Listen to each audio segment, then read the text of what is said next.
तफसीली हवालों के लिए मुकेश शाह साहब की कोठी पे आना, अंबार किताबों का मैं साथ लाया हूँ। इत्तेफाकन इस वक्त एक फारसी की किताब मेरे हाथ में है और एक उर्दू की। ये फारसी में ये फिक़्ह कामिल है, नाम आप लोग पढ़ रहे होंगे, ये मैं कैमरे के सामने भी कर रहा हूँ। ये मजलिसी अव्वल की किताब है, अल्लामा बाकिर मजलिसी के वालिद मोहम्मद तकी मजलिसी।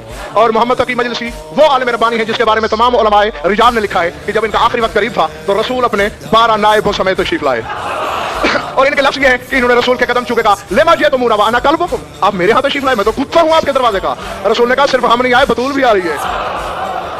अब इससे पता करें कि इस आलिम रब्बानी का मकाम क्या होगा। ये तशहुद के बाद में लिख रहे हैं कि सुन्नत अस्त के बराम भैया फजायत, सुन्नत है कि तशहुद में अली और उसके 11 बेटों की गवाही दी जाए।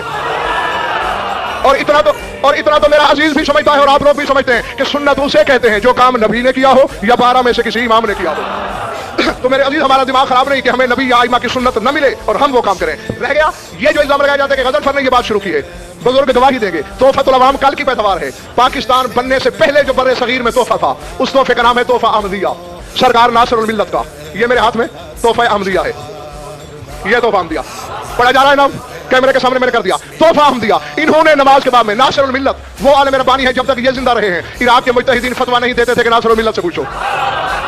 तो नासिरुल मिल्लत का ये तोहफा राइज था बर्रे सगीर में जब पूरा हिंदुस्तान होता था। तो इन्होंने तशहुद के बाद में जो तशहुद लिखा है वो वही है जिसमें अली की भी गवाही है और उसके 11 बेटों की भी गवाही है। नहीं, आप में से भी अगर किसी को कोई शक हो, शाम को कोठी पे आ जाना, जितने हवाले आयतें दिखा दूंगा, हदीसें दिखा दूंगा, मुजतहिदीन के फतवे दिखा दूंगा। और अगर बात मुजतहिदीन पे भी आती है, ये मेरे हाथ में अमाली शेख सदूक है।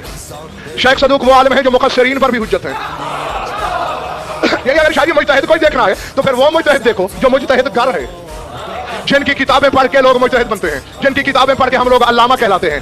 ये वो शख्स है, तुम्हारे मजहब का तीसरा सतून, जिन पर छत खड़ी है मजहब की। अमाली जमा होती है इमला की, यानी इन्होंने इमला करवाई है, बोलते रहे हैं, लोग लिखते रहे हैं। नमाज के बारे में जब तशहुद लिखवाया है इन्होंने, तो पता है क्या जुमला लिखवाया, यजज़ी फित तशहुद शहादतौन फमा ज़ादा फतअब्बुद। फरमाते वैसे तो 2 गवाहियां भी काफी है, लेकिन 2 से ज्यादा गवाहियां जो नमाज में देते हो वो इबादत के लिए होती हैं। ना ये फैसला मैंने तुम पे छोड़ा। शेख सदूक अली की गवाही को इबादत कहे और आज का मुल्ला उसे बातिल कहे, सच्चा किसको माने?